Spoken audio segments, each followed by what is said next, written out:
Gente, mudando de assunto agora, para você que está chegando com a gente no FN1, um assunto sério, um assunto delicado. Como retomar a vida depois de agressões físicas e psicológicas, principalmente quando a pessoa, a vítima, é um adolescente. Mais do que os machucados e sequelas no corpo, as marcas na mente costumam ser profundas e acabam refletindo na rotina, no convívio e até no aprendizado. Em Álvares Machado, um adolescente de apenas 12 anos foi agredido ali nas proximidades da Escola Municipal Márcia Helena Fernandes de Araújo.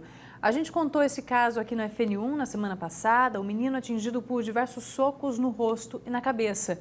Ele teve alta do hospital, mas ficaram várias consequências e o choque na comunidade escolar. Foi logo que saiu da Escola Municipal Márcia Helena de Araújo, em Álvares Machado, que o aluno de 12 anos foi agredido por colegas. O motivo, de acordo com o boletim de ocorrência, foi ter anotado em um papel os nomes de outros alunos que faziam bagunça. Isso a pedido da professora substituta, que estava na sala. Ele anotou o nome de uma menina, os colegas não gostaram que ele tinha anotado o nome da menina. Começou a discussão dentro da sala de aula, a menina empurra ele, e eles continuam discutindo, o amigo dele vem, puxa ele, né, para que não houvesse mais briga lá dentro, e os alunos começam a gesticular, a falar as coisas, porque na câmera não tem áudio.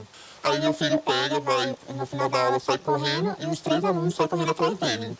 Foi onde começou a agressão, né? Eles começaram a deferir soco, chute, passou um rapaz de moto e ajudou meu filho a sair da briga, né? O rapaz falou que ele já estava meio mole, ele me falou que ele estava com tontura. Ela pediu, porque eu não conhecia quase ninguém daquela sala. Aí eu fui lá e anotei o nome dela que ela pediu. Aí da menina, a menina ficou brava, e eu também fiquei brava porque ela ficou me xingando. Não tinha ninguém me apoiando, nada, só tinha meu amigo. Aí ele separou a briga, fiquei lá com ele conversando. E pronto, aí ficaram zoando eu, pegando minhas coisas, jogando no chão. Eles contam que as agressões foram tão intensas, principalmente no rosto e na cabeça, que o adolescente ficou internado por 5 dias. Dor na cabeça, minha cabeça ficou inchada, fiquei com tontura, esquecia das coisas, não conseguia andar direito, não conseguia ouvir as coisas. Chegou lá na HR, a gente fez uma tomografia, voltando a tomografia ele começou a ter convulsões. Ele teve convulsões, aí tomou diazepam, ele ficou desorientado, ele não conseguia falar, ele não conseguia ficar em pé. Agora, o menino, que está sem ir para a escola, tem apresentado crises de choro, dificuldade para dormir e está sendo acompanhado por profissionais de psicologia e psiquiatria. Ele não consegue dormir, ele não consegue comer direito, ele fala toda hora o mesmo assunto. Sabe, hoje ele passou na psicóloga, hoje de manhã na psiquiatra, ele vai tomar remédio controlado. Ele não vai estar voltando para a escola por enquanto, né?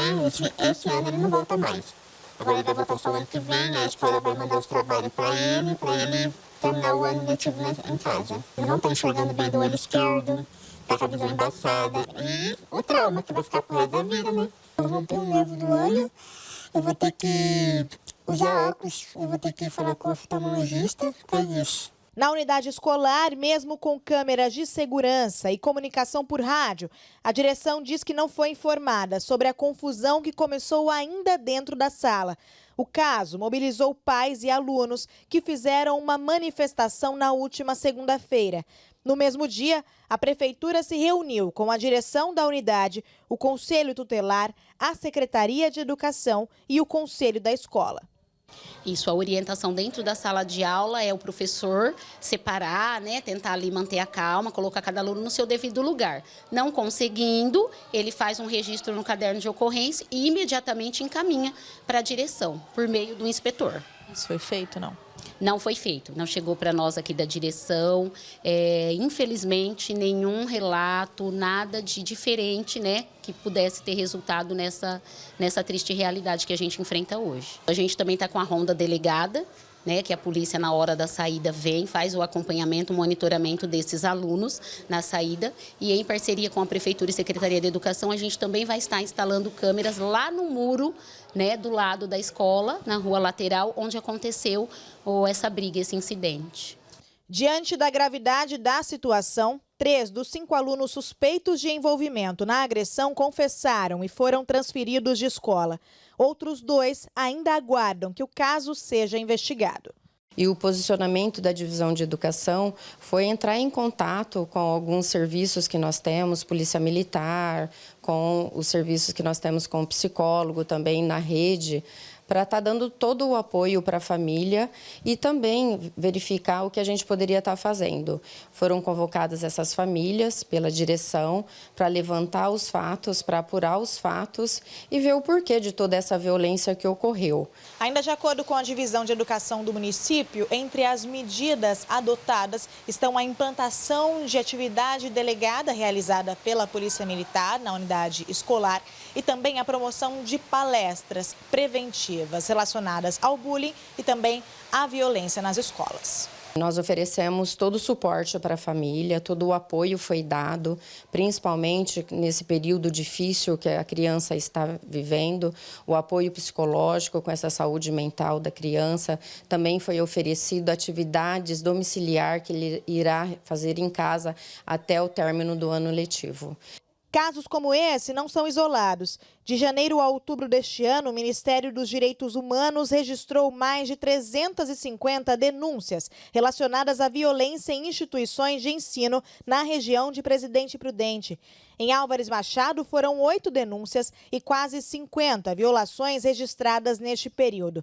Números que reforçam a urgência de ações efetivas para proteger crianças e adolescentes. Eu gostaria de pedir aos pais, como mãe, como diretora, como mulher, que a gente pare de ensinar os filhos a resolver tudo na briga.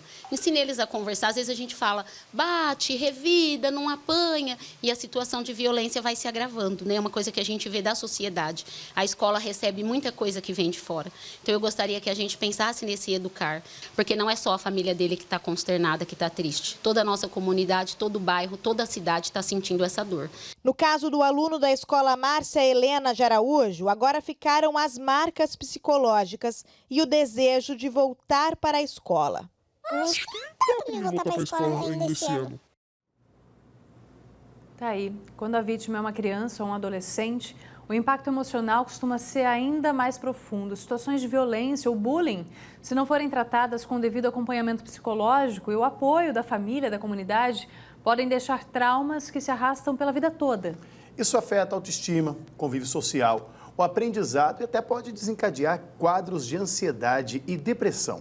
A gente convidou a Natália Cristina de Souza Lima, que é psicóloga, para falar mais sobre esse tipo de situação que, como a gente viu na reportagem, não abala só o jovem que é vítima de agressão, a comunidade escolar, mas a sociedade de modo geral. E para esclarecer para os pais, para os alunos, para os professores que nos assistem, a seriedade de tudo isso. Natália, vamos agradecer aqui a sua presença, né, por ter aceitado o nosso convite. E eu quero começar a nossa conversa falando da última fala do garoto que foi vítima, então, das agressões, que ele quer voltar para a escola.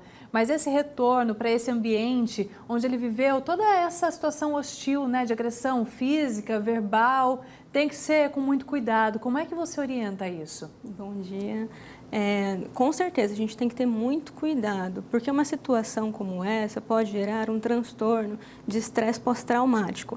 Então, que a pessoa revive a situação de violência e isso pode gerar sintomas depressivos, sintomas ansiosos, em que a criança ela não queira enfrentar aquela situação escolar novamente. No caso, o menininho ele quer retornar às aulas, só que nesse momento não é tão aconselhável, não é tão recomendado por conta desses sintomas que podem sim voltar à tona e aí a gente tem uma complexidade maior para se tratar. Então, nesse sentido, é importante que primeiro ele seja atendido por um psicólogo, por um psiquiatra, para que depois a gente pense num planejamento de retorno ao ambiente escolar. Natália, para evitar casos como este que a gente acompanhou em Álvares Machado, no seu entendimento, qual seria o papel de toda a comunidade acadêmica, professores, pais, para lidar com essas crianças, para que casos como esse não voltem a acontecer? Eu acho que é interessante a gente pensar em uma rede de apoio.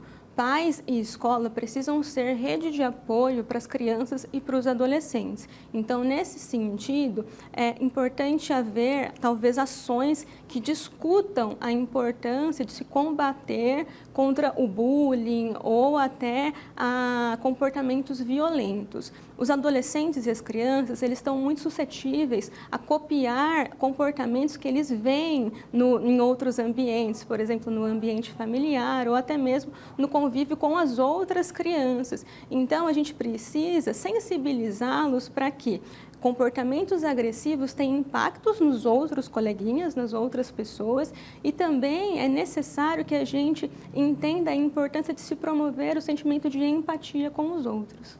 Como que os pais podem ficar atentos em casa, ou até mesmo os professores que estão ali lidando com o dia a dia com essa criança ou adolescente, de que algum comportamento mudou, de que ele está ali, se sentindo incomodado, né? Como abordar esse jovem, já que muitas vezes, com quem está tão próximo ali no dia a dia, eles têm dificuldade de expor esse sentimento? Sim.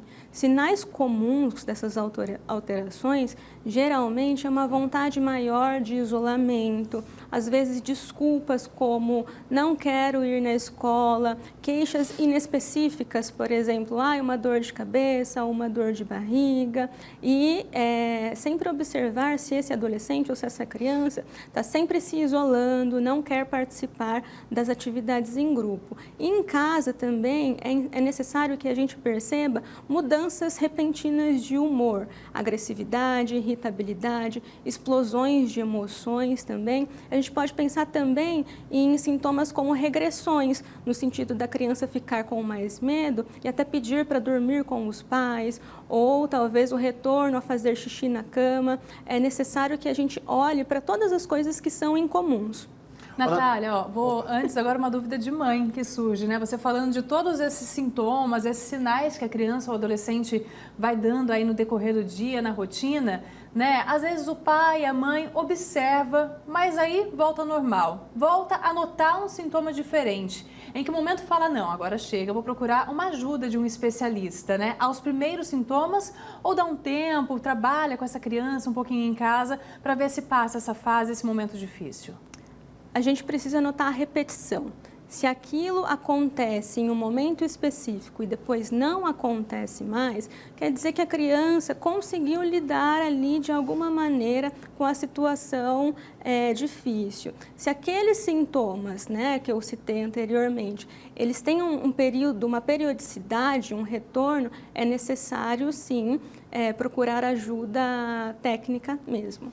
Essa abordagem para lidar com as crianças, como a Carla exatamente perguntou. Porque às vezes as crianças não são tão receptivas assim a escutar o pai a respeito dessa abordagem, que até então é algo tão abstrato, porque parte do ponto de vista psicológico. Como fazer essa abordagem de forma que a criança desperte interesse para aquilo que o pai, a mãe, aquilo que eles estão falando, para trazer para o controle fora do bullying? Sim. Nós adultos, nós tendemos sempre a abordar as crianças de maneira mais objetiva. Só que isso faz com que a criança se retraia um pouco. Então, muitas vezes é necessário que a gente coma pelas beiradas, vamos dizer assim. Então, se eu quero conversar sobre a escola, talvez eu converse primeiro, eu puxe assuntos sobre as atividades da escola e os amiguinhos da escola, e não só necessariamente sobre o contexto escolar. E aí a gente deixa a criança falar. É interessante também que a gente converse com as crianças e os adolescentes enquanto eles estejam fazendo algumas atividades prazerosas. Por quê? Isso faz com que a criança vincule mais com o adulto e que ela tenha uma abertura maior para poder falar sobre o que ela está sentindo também. E, nesse sentido, nós adultos, a gente precisa se controlar também para que a gente não reprima a criança. Conforme ela for falando, é lógico que nós vamos tendo reações enquanto aquilo que as crianças vão falando, mas a gente precisa se segurar um pouquinho para que a criança consiga concluir aquela emoção e concluir aquele pensamento. Natália, para a gente concluindo a nossa entrevista também, eu quero abordar mais 2 pontos bem específicos, né? A questão da vítima do bullying, a gente já falou bastante. Vamos falar agora de quem é o agressor, da pessoa que pratica. Como acolher esse jovem, que ele também acaba sendo vítima, né, de uma sociedade que muitas vezes acaba incentivando a reação, se defenda, que foi justamente o que a diretora falou, né? Cuidado na hora dos pais tocarem nesse assunto, né? Não se defende batendo, né? Mas tem outras formas. Como trabalhar o agressor e também as consequências, tanto para o agressor quanto para a vítima, a longo prazo, de viver nesse contexto de violência? Primeiramente, eu acho fundamental que a gente não minimize e não normalize esse tipo de comportamento, esse tipo de situação. Então, nesse sentido, é interessante a gente trabalhar com essa criança limites e frustrações. Aceitação de frustrações é muito necessário nesse contexto. E, a partir disso, a gente conversar sobre os impactos desse comportamento agressivo na vida das outras pessoas. Então, criar-se um diálogo para que essa criança também entenda o que ela causou, né, o impacto que ela tem, os comportamentos dela têm sobre as outras pessoas e também que ela possa falar sobre os próprios sentimentos dela, porque talvez esse comportamento seja uma resposta a uma dificuldade interna que ela tem de lidar com as próprias emoções e ela coloca isso no mundo de uma forma um tanto agressiva que não seja tão adequada àquele ambiente. Então é necessário entender a linguagem de todo esse campo psicológico relacionado à educação, às crianças, o contexto familiar e tudo mais, né, Natália? Nós falamos com a Natália Cristina de Souza Lima, ela é psicóloga, para entender um pouco mais desse assunto da criançada com a escola e o bullying. Obrigado, viu, Natália? Obrigada a você. Obrigada, até a próxima, Natália.